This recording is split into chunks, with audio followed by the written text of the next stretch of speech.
तेरा रेप मेरा रेप की पॉलिटिक्स को बंद करें ममता दी। क्या अब लड़की के बलात्कार के लिए, उसके इंसाफ के लिए हिंदुस्तान की जनता तभी आवाज उठाएगी उस लड़की की और उस प्रदेश की पॉलिटिक्स को देखकर? और अगर ममता जी को लेफ्ट विंग से इतनी ही परेशानी है तो वो इंडिया अलायंस छोड़ दें। लेकिन प्रश्न ये उठता है कि मिचिल विरोध प्रदर्शन किसके खिलाफ किया? प्रदेश की होम मिनिस्टर ममता जी हैं। हेल्थ का चार्ज किसके पास है? मुख्यमंत्री कौन है? तो किसके खिलाफ वो प्रदर्शन कर रही थी? नमस्कार साथियों, मैं आपका दोस्त अशफाक अहमद और आप देख रहे हैं देशभक्त चैनल। स्मृति ईरानी जी ने इतनी अच्छी बात कही है कि उसका समर्थन होना चाहिए। बोल रही है कि तेरा रेप मेरा रेप नहीं होना चाहिए। बिल्कुल सही बात है, लेकिन होता यही है और सबसे ज्यादा भाजपा करती।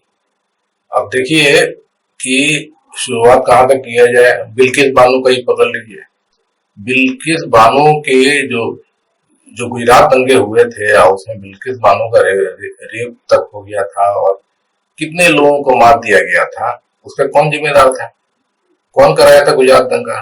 मोदी जी कराया था ना। तो सबसे बड़ा तो जो है मोदी से ही शुरू होता है और उसके बाद में फिर बाकी जो भाजपा का राइज हुआ, भाजपा पूरे देश में सब हर जगह सरकारें बढ़ाती गई और जो अपराध होते हैं खासकर महिलाओं के खिलाफ, तो उसपे अगर पहले से कुछ दूसरी सरकारें थी या गांवी की सरकारें थी तो वो कंट्रोल नहीं कर पा रही थी, तो भाजपा आई तो भाजपा कंट्रोल करना चाहिए था। मोदी जी खुद सेंटर में 10 साल से बैठे हुए, तो मोदी जी ने क्या कर लिया इस बारे में? तो देखते हैं कि पता चलता है कि कुछ किए ही नहीं है बल्कि बढ़ावा दिया है। अब स्मृति ईरानी के ही काल में क्या क्या हुआ? वो तो महिला मंत्री थी ना पिछले 5 साल, 2019 से 2024। तो इसी दौरान क्या क्या केस हो गया। जो हाथरस की बेटी का जो जिस तरीके से विभत्स जो अपराध हुआ था वो सब लोग जानते हैं कि स्मृति ईरानी ही महिला मंत्री थी। क्या किया था? कुछ नहीं किया था। उसके बाद में और भी जो बड़े बड़े कांड हुए थे सब स्मृति ईरानी के समय हुए। स्मृति ईरानी एक शब्द बोलने की भी जरूरत नहीं समझती थी, है ना। तो एक तो ये चीज हो गया। दूसरा चीज, स्मृति ईरानी के ही काल में जो बलात्कारी है तो उनके साथ में क्या हुआ? तो बिल्किस बानो के जो बलात्कारी थे, जो मर्डरर थे, कितने लोगों की हत्या किए थे। बिल्किस बानो के 2 साल के बच्चे को मार दिया था पटक। उनको सरकार, मोदी सरकार ने पूरा मतलब जेल से ही मतलब परमानेंट बाहर निकाल लिया।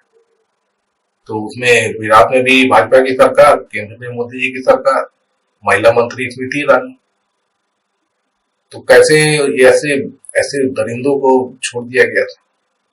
वो तो सुप्रीम कोर्ट ने उनको वापस जेल में भेजा, नहीं तो मोदी जी स्मृति ईरानी ने तो उसको छोड़ दिया था। उसके बाद में फिर आ जाइए तो ये राम रहीम, उसको इतना बड़ा अपराधी, इतने सारे रेप किए उसको तो आजीवन कारावास है, लेकिन वो हर थोड़े दिन में देखिए तो जेल के बाहर दिखता है। तो कैसे उसको पेरोल मिलता रहता है? कौन पेरोल देता है? स्मृति ईरानी क्या कर रही थी जब महिला मंत्री थी, है ना। तो अभी ज्ञान देने आ रही है। जब कोलकाता में इतना बड़ा घटना हो गया बलात्कार का, तो ज्ञान दे रही है कि तेरा रेप मेरा रेप नहीं होना चाहिए। तो भाई आप जब 5 साल थी महिला मंत्री तो क्या कर रही थी? जितने भी ये सब बड़े बड़े चीज हो रहे हैं, बलात्कारियों को फूल मालाएं पहनाई जा रही। अब जैसे कि जो गुजरात में जो बिल्किस बानो के बलात्कारी थे, तो न सिर्फ जेल से छोड़ा गया, उनको फूल मालाएं बनाई गई महिलाओं के द्वारा, मिठाई खिलाई गई। ये सब भाजपा के ही लोग थे ना। और उनके बारे में यहाँ के जो एमएलए थे तो वो प्रशंसा कर रहे थे कि ये तो ब्राह्मण लोग हैं और इनके खूनी जो होता है तो इसमें ये गंदा काम करने का होता ही नहीं है। ये तो शुद्ध लोग हैं। बताइए, बलात्कारी को शुद्ध बता रहे। ये सब चीज आपने देखा ना। तो स्मृति ईरानी क्या कर रही थी जब ऐसा चीजें हो रही थी? तो जब ऐसा होगा तो देश में जो महिलाओं के साथ अपराध हो रहे हैं तो कैसे कम होंगे? मतलब ये तो बढ़ावा देने वाला काम है कि बलात्कारियों का स्वागत करते हैं और बलात्कारियों का प्रमोशन देते हैं, उनको उनका उत्साह बढ़ाते हैं, है ना, कि बहुत अच्छा काम किया है।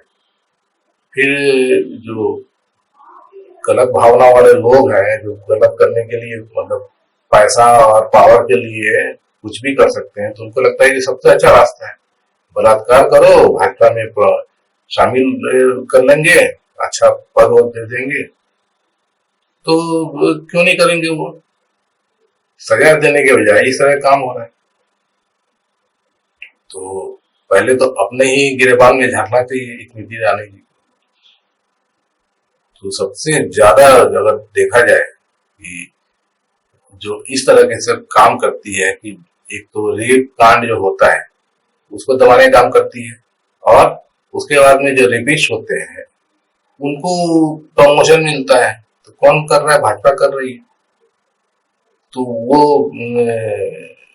मतलब एकदम मतलब कि उलट बांसुरी वाला काम है ना। तो स्मृति ईरानी जी के जमाने में चल रहा था। अभी कोलकाता में जो हुआ है तो इसपे तो कांग्रेस, देखिए कांग्रेस ने भी इसकी भर्त्सना की है कि कांड तो हुआ, उसको दबाने की, उसको छुपाने की कोशिश की ममता बनर्जी ने।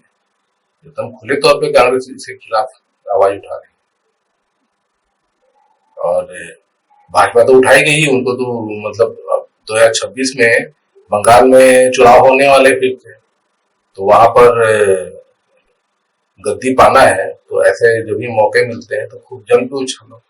तो भाजपा खूब जोर से उछालती है, और फिर अभी स्मृति ईरानी भी आ गई बचाने के लिए। तो जो अगर आपका खुद का अगर ये अतीत अच्छा होता, आपका ट्रैक रिकॉर्ड होता है कि आप सही में न्याय की बात करते हैं, तब तो बात समझ में आती है। अब ये स्मृति ईरानी का खुद का ट्रैक रिकॉर्ड देख लीजिए कितना खराब था। अब वो बोलेगी तो उसका क्या मतलब निकलता है? ये तो सिर्फ राजनीति करने के लिए आई है, साफ दिखता है ना। तो स्मृति ईरानी जी बोलने के पहले आप अपने गरेबान में झांकिए, जो पाप आपने किए हैं वो सब कैसे धुल जाएंगे ऐसे। अब ये राजनीति करके गद्दी पाने के लिए ये सब मौके तलाशने बंद कर दीजिए। पहले अपने आप में सुधार कीजिए, अपना वो ऐसा बनाइए, अपना वजूद, अपना परफॉर्मेंस दिखाइए, तब जाके आप बात कीजिए। आपकी बात पे अभी कौन मानेगा? आपका तो 5 साल का ट्रैक रिकॉर्ड लोगों ने देखा है ना। तो अभी आप मुंह खोल रही हैं तो उसका क्या मतलब निकलता है? कोई भी समझ सकता है, बच्चा भी समझ सकता है।